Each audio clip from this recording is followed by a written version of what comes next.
আসসালামু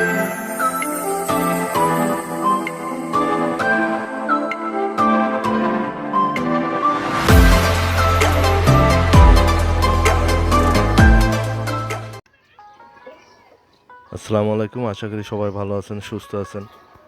যারা যারা আমার ভিডিও দেখেন সবাইকে জানাই শুভেচ্ছা, এবং যারা নতুন করে ভিডিও দেখতেছেন অবশ্যই সাবস্ক্রাইব করবেন। এই সাদা যে মুরগিগুলি দেখতেছেন পাহাড়ি, এগুলি আগের ভিডিও অবশ্যই আপনারা দেখেছেন। যারা যারা দেখেননি আগের ভিডিও দেখবেন। এগুলি ছোট বাচ্চা নিয়ে আসছিলাম আমি, তারপর বাসায় লালন পালন করে এখন বড় হয়ে গেছে অনেক। এটাও হচ্ছে আমার ঘরের একটা বাচ্চা, ওজন 2.5 কেজির মতো হবে। এটাও ঘরের বাচ্চা। মোরগটা প্রায় 2 কেজি 800 গ্রামের মতো। এখন আমার কাছে অল্প কিছু সংখ্যক পাহাড়ি মোরগ মুরগি আছে, বাকিগুলো আমি সেল করে দিয়েছিলাম, এবং কিছু পাহাড়ি মুরগির বীজ ডিম বসিয়েছি। আমার 2টা দেশি মুরগি আছে, ওগুলির দিয়ে বসিয়েছি।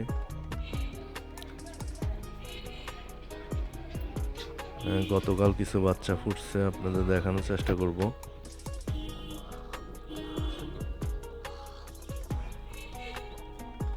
এখানে 3টা আছে, আর বাকিগুলো আমি ভিতরে নিয়ে বোর্ডিংয়ের মধ্যে রাখছি। আমি মুরগির সাথে একসাথে বড় করব না, মার সাথে, কারণ যত্ন নেওয়া যায় না ঠিক মতো। এখানে পাহাড়ি মুরগিটা নিজেই গলা ছিল, যে মুরগিটা আছে ওরা নিজেই বসছে ডিম নিয়ে।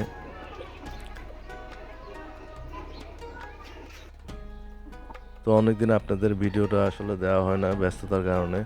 আমি এখন থেকে চেষ্টা করব আপনাদের প্রতিদিন ভিডিও দেওয়ার জন্য। এই মোরগটা দিয়েই আমি বীজ করিয়েছি, আর এটাই হচ্ছে গলা ছিল পাহাড়ি মুরগি, নিজেই ডিমের মধ্যে বসছে। তা আমি আবার সরিয়ে দেইনি, থাক।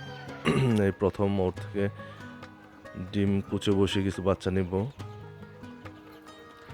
আর যেহেতু আমি মুরগি দিয়ে বাচ্চা বড় করব না, সেহেতু আমার মনে হয় না কোনো সমস্যা হবে, কারণ 21 দিন ও ডিমে তা দিবে, এতে মনে হয় না প্রবলেম হবে। কারণ পাহাড়ি মুরগি দিয়ে বাচ্চা ফুটিয়ে বড় করলে দেখা যায় মুরগির ফিটনেস কমে যায়, ডিম কমে যায়, এবং বিভিন্ন রোগে আক্রান্ত হয়ে যায়। এই জন্য আমি করে না, ইনকিউবেটরের মাধ্যমে বাচ্চা ফুটাই।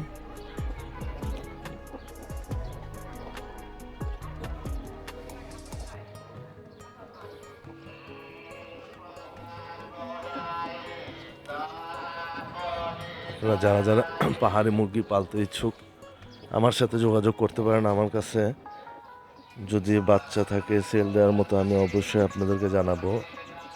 আর আমার মোবাইল নাম্বার আমি দিয়ে দিব, যাতে আপনারা আমার সাথে কন্ট্যাক্ট করতে পারেন।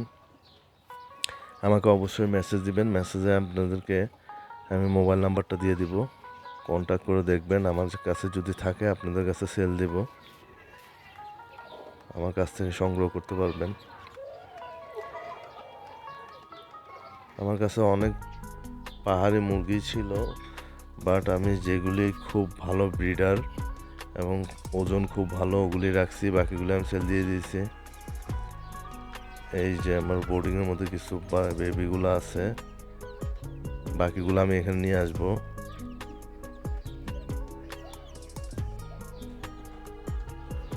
কারণ বোর্ডিংয়ের মধ্যে যদি আমি রাখি বাচ্চাগুলোকে, আমি ঠিকমতো ওষুধ দিতে পারি, মেডিসিন দিতে পারি। ওদেরকে মেডিসিন দিতে হয়, অ্যান্টিবায়োটিক দিতে হয়, ভ্যাকসিন করাতে হয়। মুরগির সাথে থাকলে এটা সম্ভব হয় না, কারণ মুরগি পা দিয়ে এলোমেলো করে খাবার নষ্ট করে, পানি খেতে চায় না ঠিকমতো, পানিগুলোও ফেলে দেয়। তার জন্য আমি মুরগির সাথে বাচ্চা বড় করি না। এভাবে করলে বাচ্চা অসুস্থ থাকে, ভ্যাকসিনও দেওয়া যায়। আপনার সাপ্লিমেন্ট যে ওষুধগুলো লাগে, মেডিসিনগুলো, ওগুলো দিতে পারবেন। বাচ্চা ভালো থাকে, তাপমাত্রা কন্ট্রোল করতে পারবেন।